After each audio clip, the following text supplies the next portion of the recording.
Hello, and welcome to the Feeling Good podcast, where you can learn powerful techniques to change the way you feel. I am your host, Dr. Rhonda Barovsky, and joining me here in the Murrieta studio is Dr. David Burns. Dr. Burns is a pioneer in the development of cognitive behavioral therapy and the creator of the new team therapy. He is the author of Feeling Good, which has sold over 5 million copies in the United States and has been translated into over 30 languages. His latest book, Feeling Great, contains powerful new techniques that make rapid recovery possible for many people struggling with depression and anxiety. Dr. Burns is currently an emeritus adjunct professor of clinical psychiatry at Stanford University School of Medicine.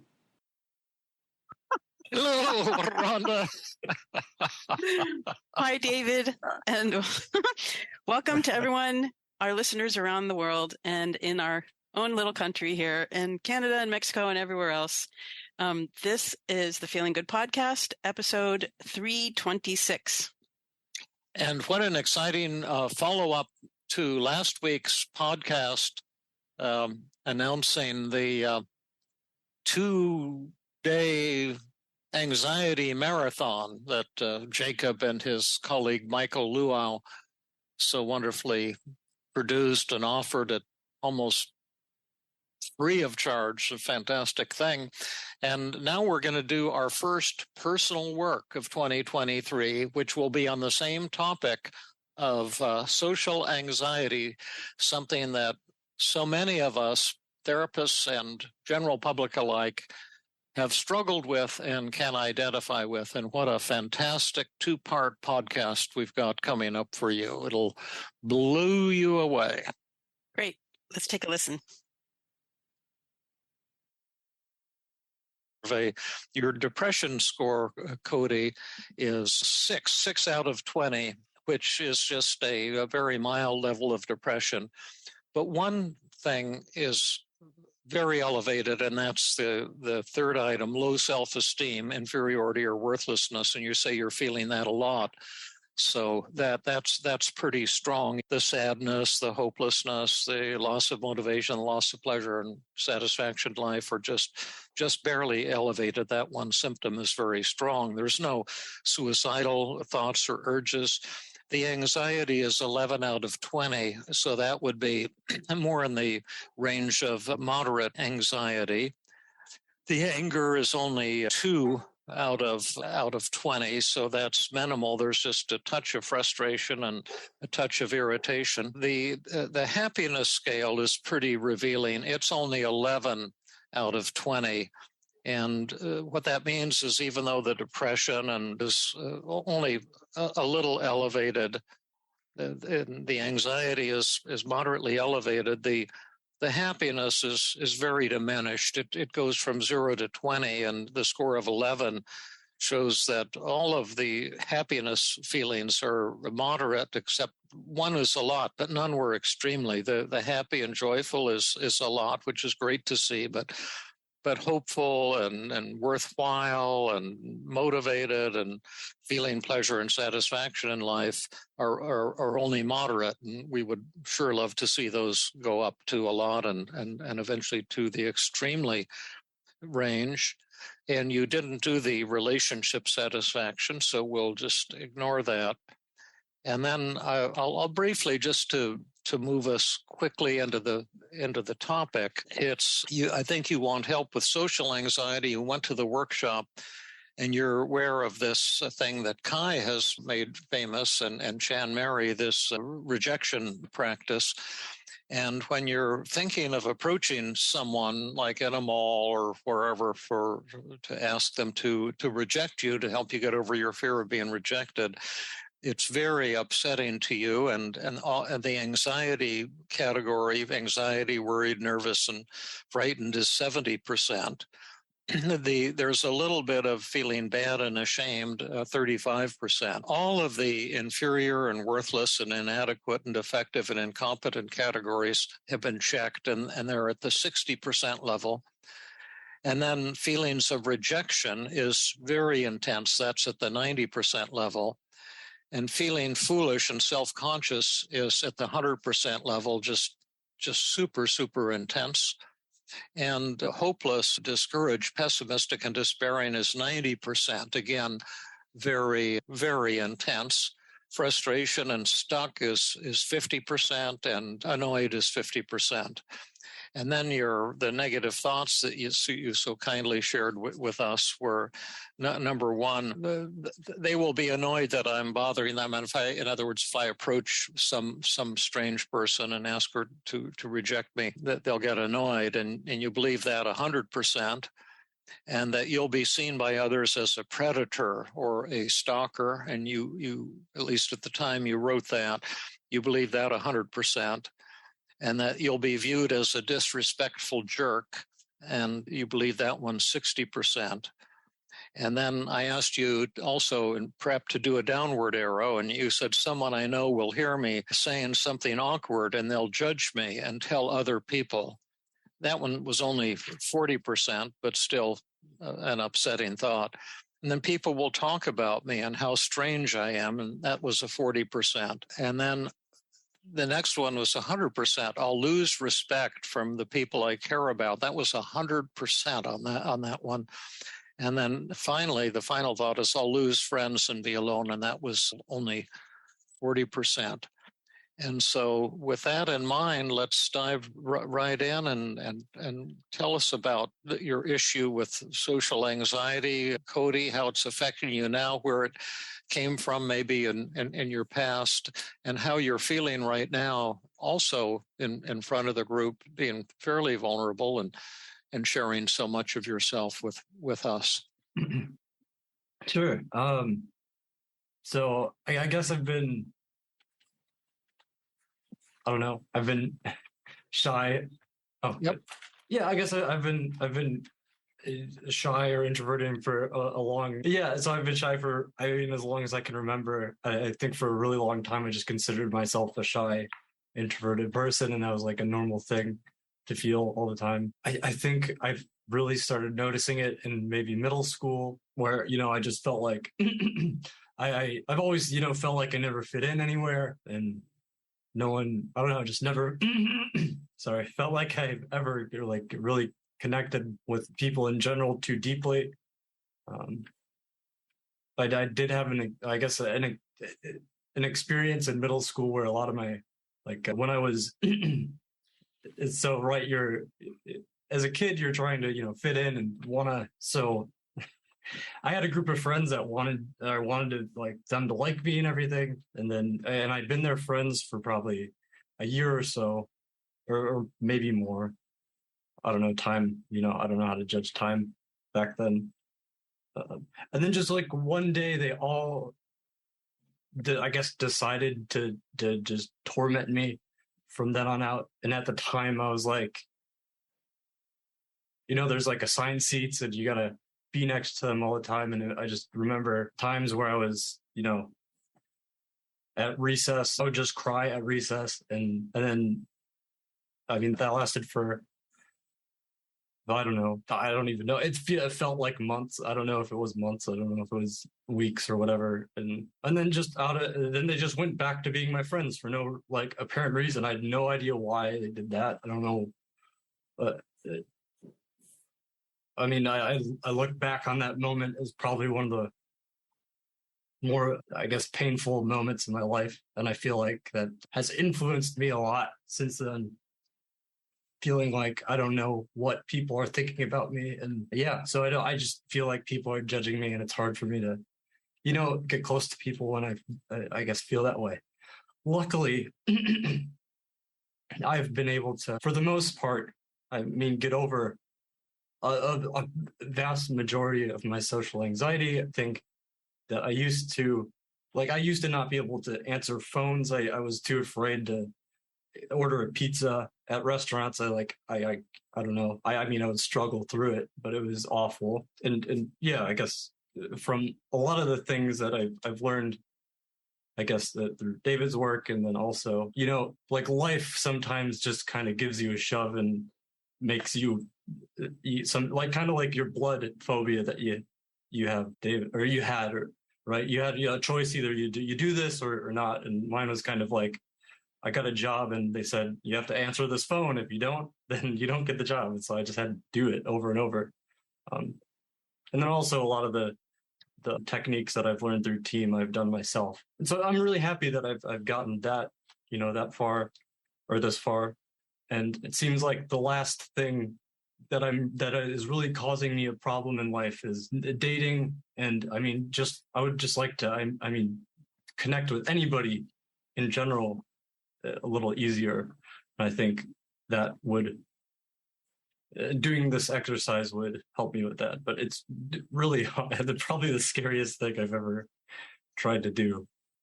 So I thought I'd ask for some help. Fantastic. I love what you're saying. I'm going to let Rhonda do the first shot at empathy and summarizing. I'll pull you into it here, Rhonda. Okay. I have to say I'm a little nervous being David's co-therapist, but I feel so honored and grateful to be able to work with you, Cody. I mean, I've seen your face before, but we've never really interacted. So, I want to thank you for allowing me to be the co-therapist with him. Yeah, good to meet you, by the way. Well, podcast. Yeah, for sure. So let me make sure that I'm getting you right, that you said you've been shy and introverted all your life for as long as you can remember.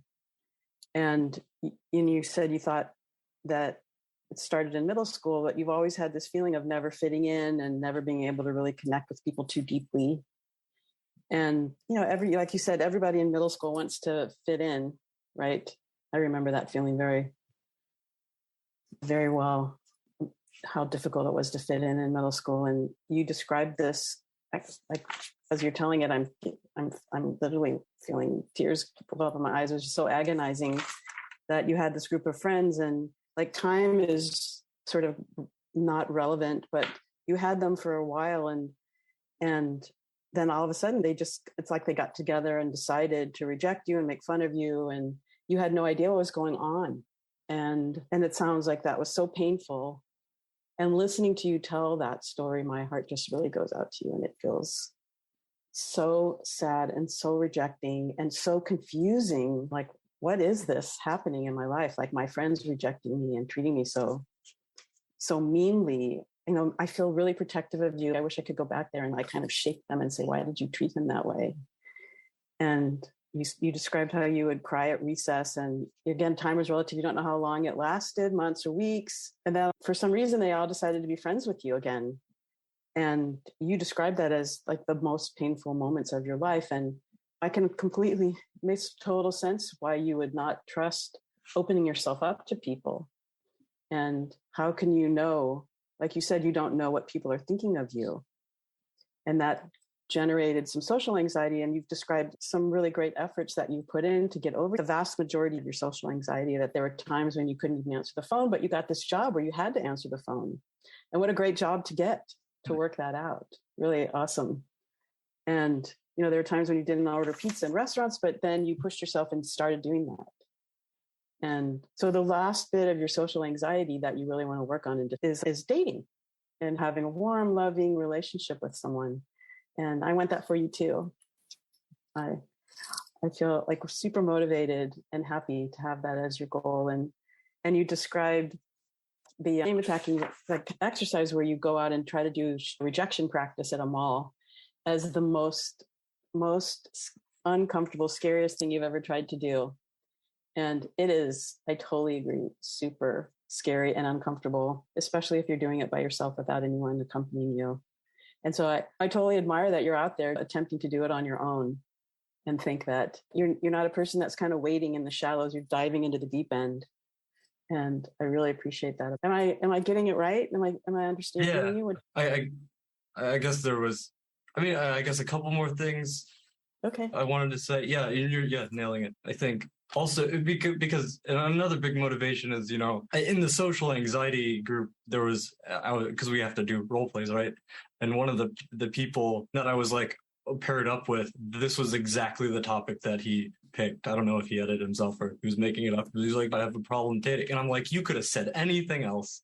And I could be like, oh yeah, I got you. No problem. I've been there, done that. But now whenever this topic of dating comes up in sessions, I lose my my swagger a little bit, and I'm not super confident in it. So that's part of it as well. And I think doing this will make me more confident in relationships. So I won't feel so like helpless if something does end. And yeah, I wanted to say also to Kaya, thank you for that one podcast that you did. That was, inspired me quite a bit and actually led me to do at least one rejection that I had to have done, but I did get stuck after that. So I wanted to say thanks for that. I turn it back to you, David. Do you want to take over? Sure. Yeah. I mean, you did great, and you're doing great, Cody, as well. And I didn't quite get one thing you said. You said in the social anxiety group in the workshop, one of the people you were paired up with had exactly the same problem with dating that you have. And I wasn't clear how that impacted you. Was that a good thing or a bad thing? Or I guess one of the things we were practicing was saying, I've got tools and what have you. Oh, yeah. And like I said, like usually I feel like I've pretty much worked out at least some of my social anxiety. And if he picked anything else, I could have been like really confident in saying, yeah, I've got tools. I've done this myself. Oh, I see what you mean. Yeah. I want to be able to give that to clients too. Oh, yeah. So, yeah.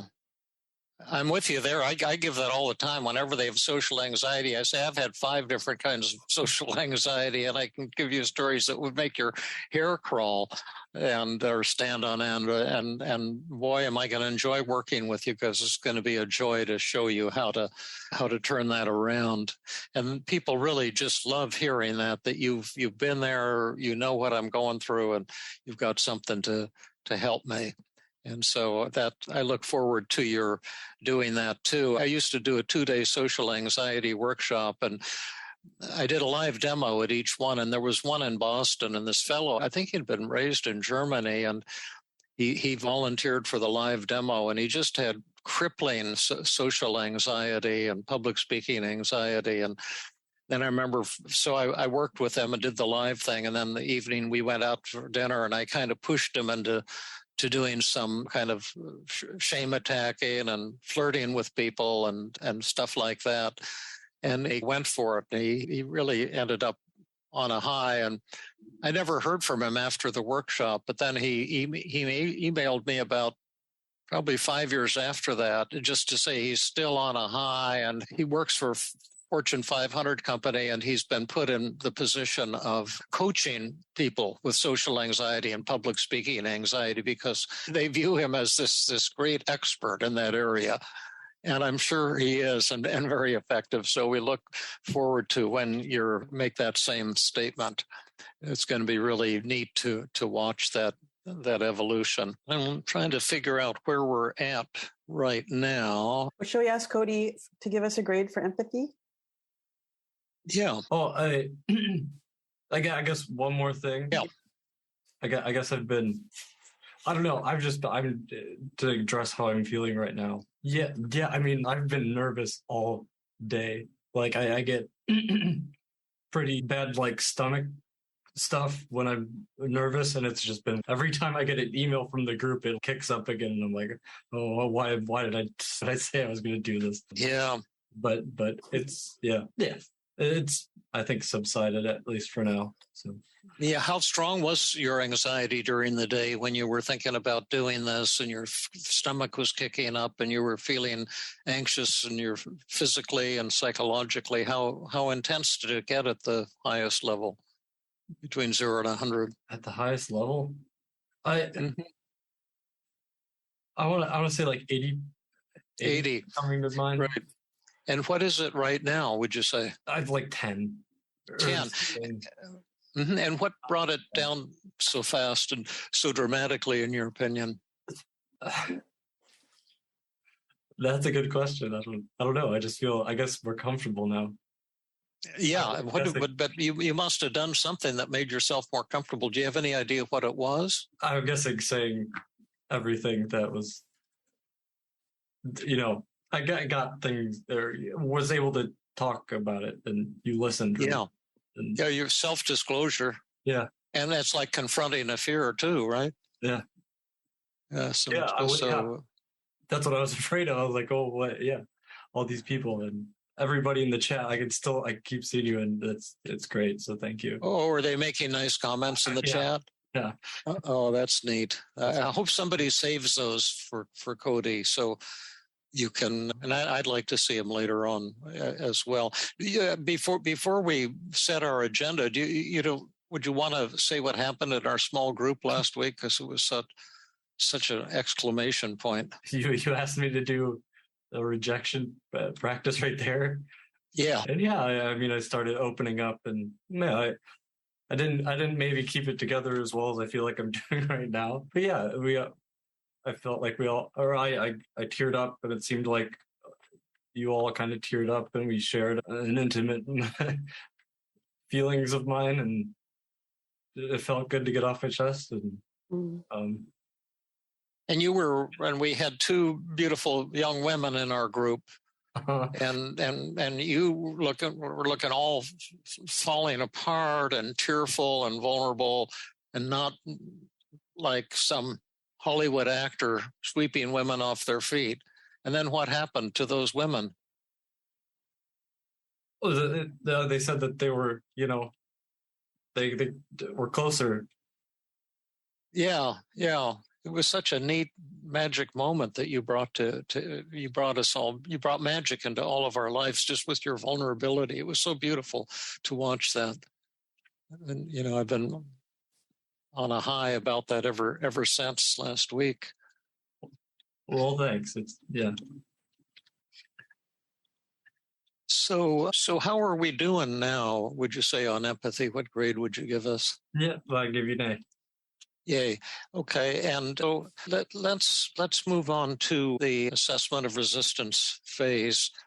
And let me ask you a question, and we can kind of take turns with this, Rhonda. But what would you be hoping for tonight at the end of the evening if you left tonight saying, boy, that was everything I hoped it would be? What changes would happen? What miracle would you be hoping for? Just feeling the motivation, or motivation to get out there and do that, and then doing it, and getting rid of these these thoughts that I feel like are holding me back a little bit. Oh yeah. Okay.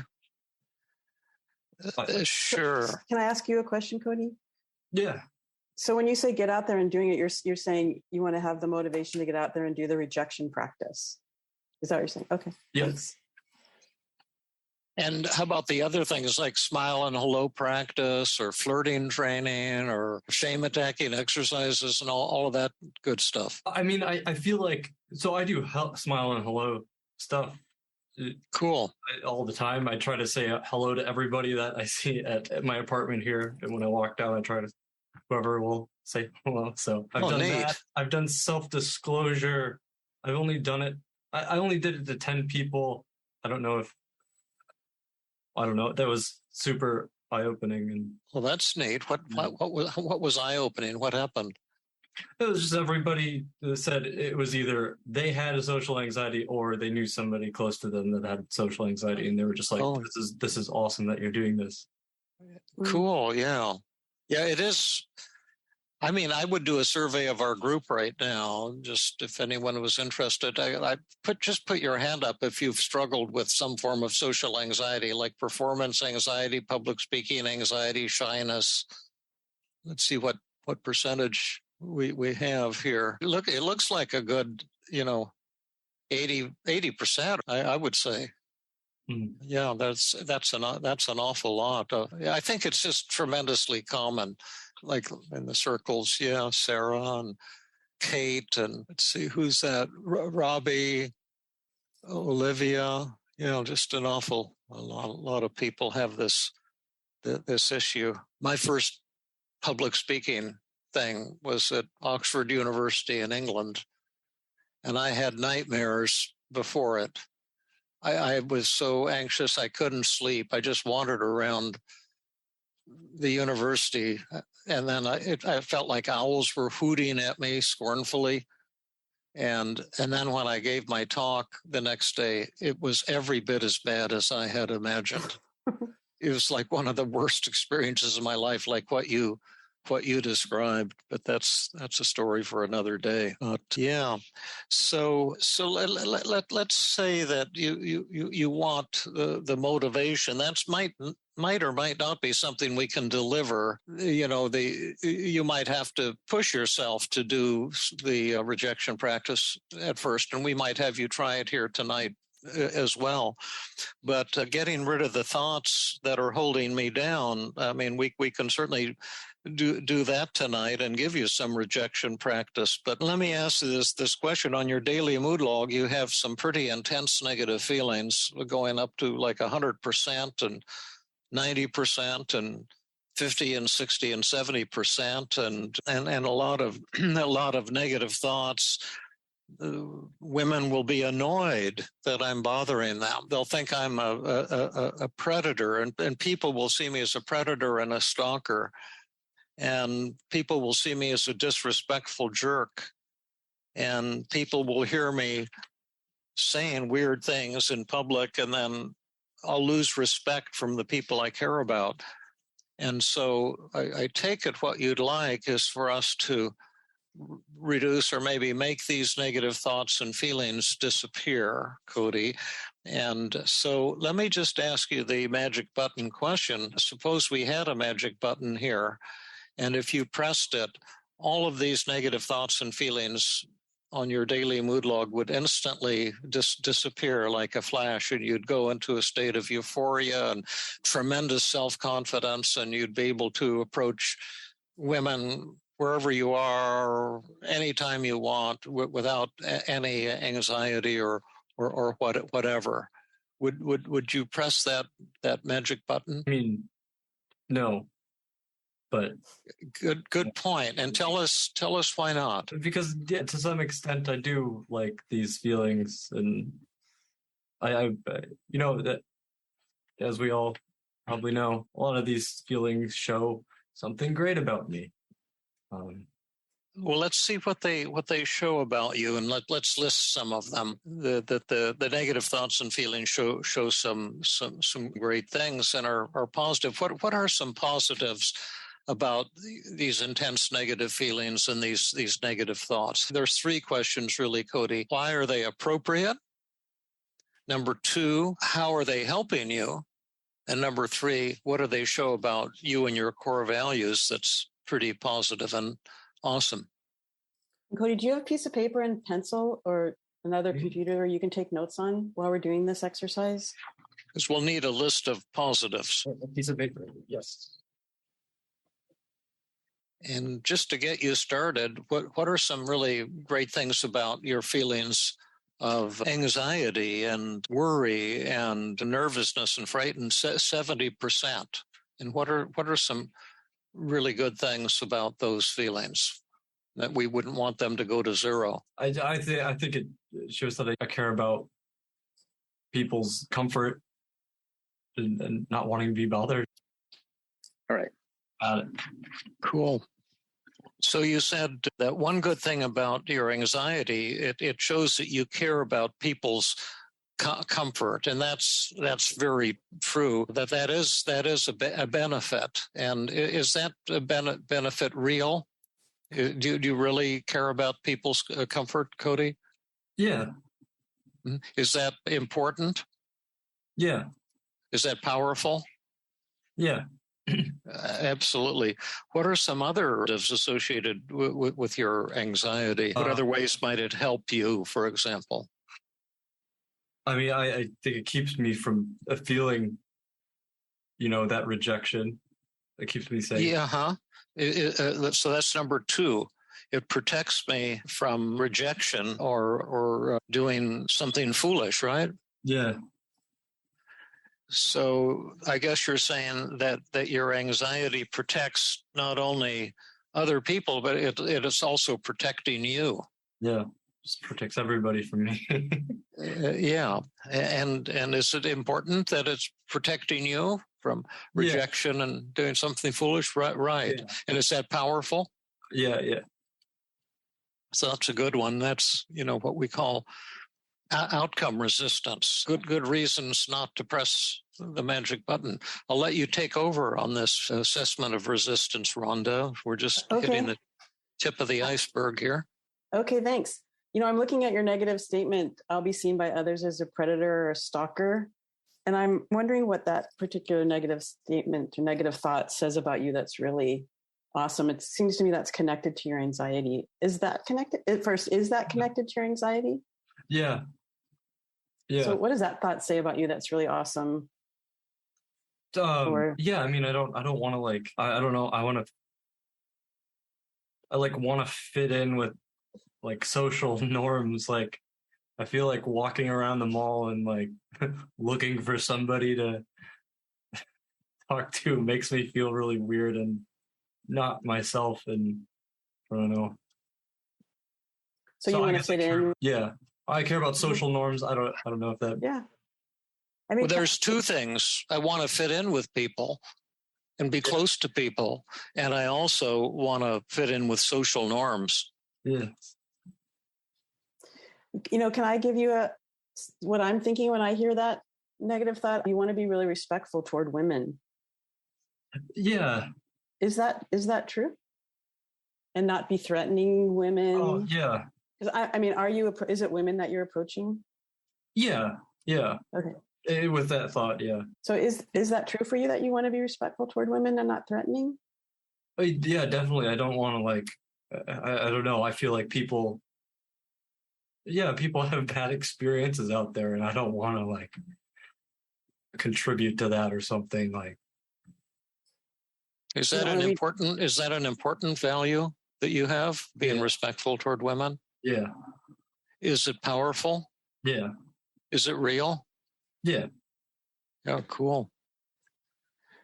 Along those lines, you in your downward arrow, you said, I'll lose respect from the people I care about. What does that show about you that's positive and awesome? I do care about my friends and family, and and I'm I'm not I'm from a pretty small town, and everybody knows everything, right? And although I live a little bit farther away from there now, they still come to the mall and people see people, and I don't know. Sure. So yeah, I care about my reputation and my friends and family. So that's 2. Number 6 is I care about my friends and family, and then number 7, I care about my reputation. Yeah. And those important values? Yeah. Yep. Yeah, I can imagine you have a new patient and says, "Oh, aren't you that weird guy I saw at the mall?" Yeah, that's me. Cool. Your turn, Rhonda. Do you feel like they're more about your anxiety that shows beautiful you are as a human being, and advantages and your core values? Or is there more about your anxiety? Okay.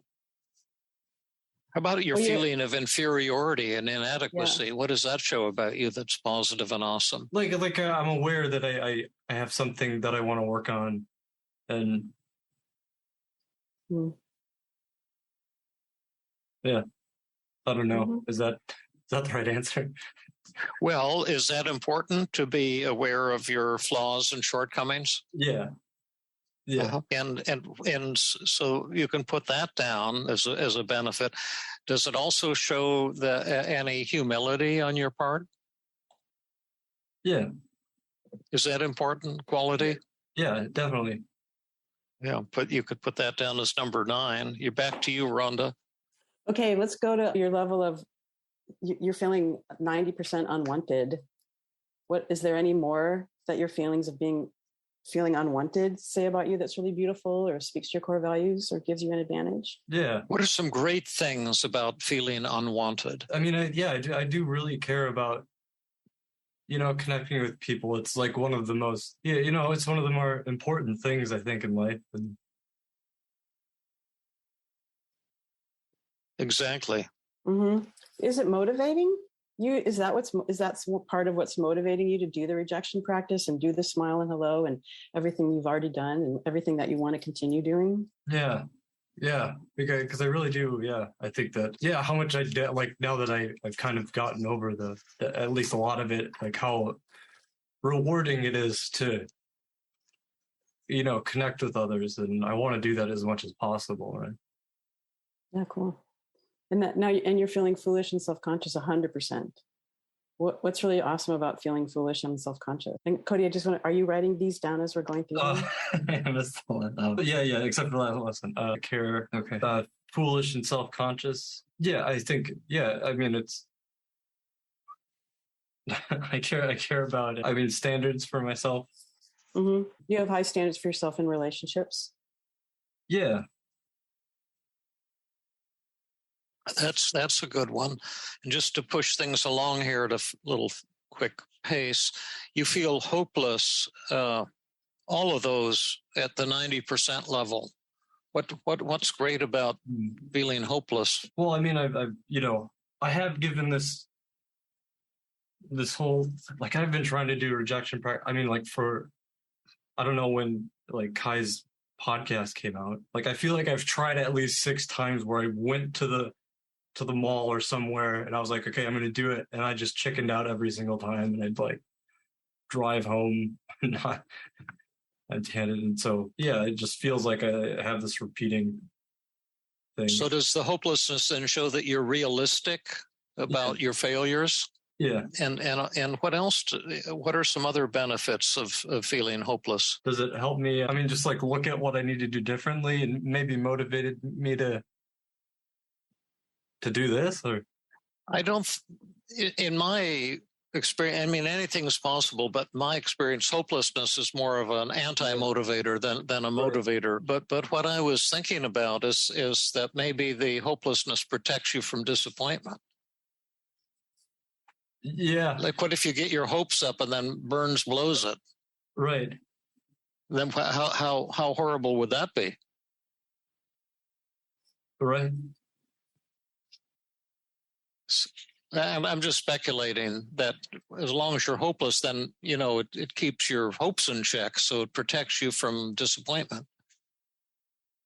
Yeah. Yeah. If I don't have hope, then I don't have to be disappointed anymore. Yeah, exactly. Yeah. I'm kind of wondering too, if the frustration and feeling stuck and the annoyed and actually all of these really challenging feelings that you're having, or is the benefit or the advantage it's going to give you is that you'll really be able to relate to your clients, your patients that come to you with this issue. Yeah. I mean, yep. Is that a really good thing? Yeah. That is, yeah. Yeah, that's a huge thing. I think the whole yeah. And then maybe one last one, and then we'll shift into another gear. We could go on and on with this, but you're doing such a great job of it. What are some tremendous benefits of frustration and annoyance, even perhaps anger? What's positive about that? Why might that be appropriate? We know the frustration's appropriate because you go to the malls and you keep not succeeding. So that certainly makes sense. But how about this irritation or anger dimension? What's great about that? I think to some extent is that motivating? Well, you'd have to tell me. Yeah, I think so. Okay. I think so. I think go ahead. Kind of motivates me to try to do something new or I mean, some people experience frustration and anger is empowering a little bit. Like it kind of feeds them to keep going. Yeah. Does it have any of that for you? Yeah, definitely. So it can be, it's a bit empowering. Yeah. Mm-hmm. Great. Those are beautiful things. I'm up to number 18 on my list. And my question about anger is, could some of your anger be appropriate?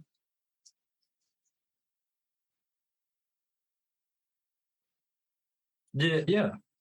Why? Because I'm not doing what I know what I got to do, or I feel like I know what I have to do, but I'm not doing it. Well, so you're angry at yourself, but I'm asking about anger toward others. And what you were saying was very important, but I'm asking you to look at something that you're not considering. Oh, angry at other people that I have to, or like. There's probably nothing in your life or history to be angry about, though. Oh. Angry. Is it angry at the people that, kind of hurt me? No, we would never be angry at a crowd of kids who belittled us for their pleasure in a sadistic way.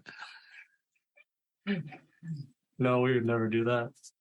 Yeah. No, I'm unbelievably mad at those people. Yeah. Right. How does it feel to say that? Yeah. No, I'll have, I will sometimes go, what if I randomly saw them at a bar and I was drinking, and like, would I be able to handle, like, I am like, yeah. Yeah, awesome. Yeah. Well, given, we've got 18 benefits. So let me just ask you the 3 general questions about them, and then we can see what you want to do with the magic dial. We've come up with 18 positives. Some of them are why it's appropriate to feel the way you do. Some of it is how it helps you to feel the way you do. And some of it is what these negative feelings and thoughts show about your core values. And is what we've been driving at here, is it real? Are we being honest? 100%, yeah. Yeah. And are these powerful? Yep. And are they important? Yes. So that's why you didn't want to press the magic button. So let's see what we can do with the magic dial, and to see what we might want to dial some of these down to, starting with anxiety, which was at 70%. What would be a reasonable level of anxiety, since there's a lot of benefits to it, and keeps you on your toes, make sure you don't get too far out of line? Yeah. How much anxiety would you want to have at the end of the evening? Just enough anxiety. I like to think about it as enough anxiety to keep all the benefits from it, but you're eliminating the pain that the anxiety is causing you. Right. Like 25. 25. So let's put that on the goal column of your daily mood log. I printed mine, so I'm just going to write it there, 25. And is that enough anxiety? Yeah. Okay. And then how much shame and badness do you want to feel? That was 35. What would you like to reduce that to? I mean, my brain went to 0, but maybe like 5. 5, yeah, that's good. And then how about the inadequate row? You 60% on all of it: inferior, inadequate, incompetent, worthless, defective. How much of that would you like? Like 10%. 10, okay, good. Just a nice small amount. That's what the Buddha recommended, 10% on that one. And then how about your feeling rejected? How rejected do you want to feel? I wish I had labeled which. Well, you'd said unwanted. It was 90%. Yeah. And maybe lonely, maybe you feel some loneliness or unwanted or alone or some of that. But how strong would you like that dimension to be? Like 10. 10 is good. Yeah, right. And then how foolish and self-conscious do you want to feel? That's 15. 50, okay. No. 15. Oh, 15. Oh, okay. I thought, man alive, he wants to feel pretty self-conscious. 15, that's a good number on that one. And then how hopeless and discouraged do you want to feel? Like 5. Let's do 5. Good. Were you going to say 0? On some of these, my brain goes to 0. Like, you want to get rid of these, but then I think about these. The benefit, sure, absolutely. 5's a good number. And how frustrated and stuck do you wish to feel? That was 50. I guess like 10's fine. 10's good. 10, great. And then how irritated or angry do you want to feel toward others? No.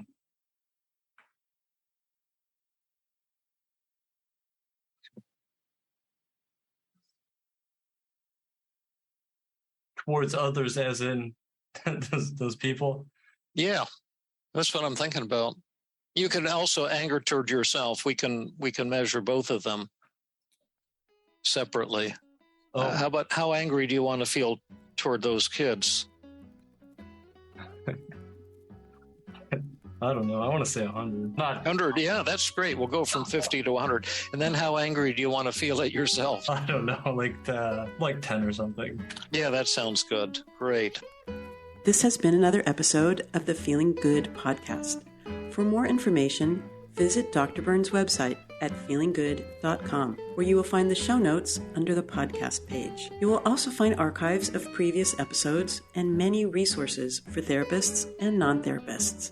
We welcome your comments and questions. If you want to support the show, please share the podcast with people who might benefit from it. You could also go to iTunes and leave a 5-star rating. I am your host, Rhonda Barovsky, the director of the Feeling Great Therapy Center. We hope you enjoyed this episode. I invite you to join us next time for another episode of the Feeling Good podcast.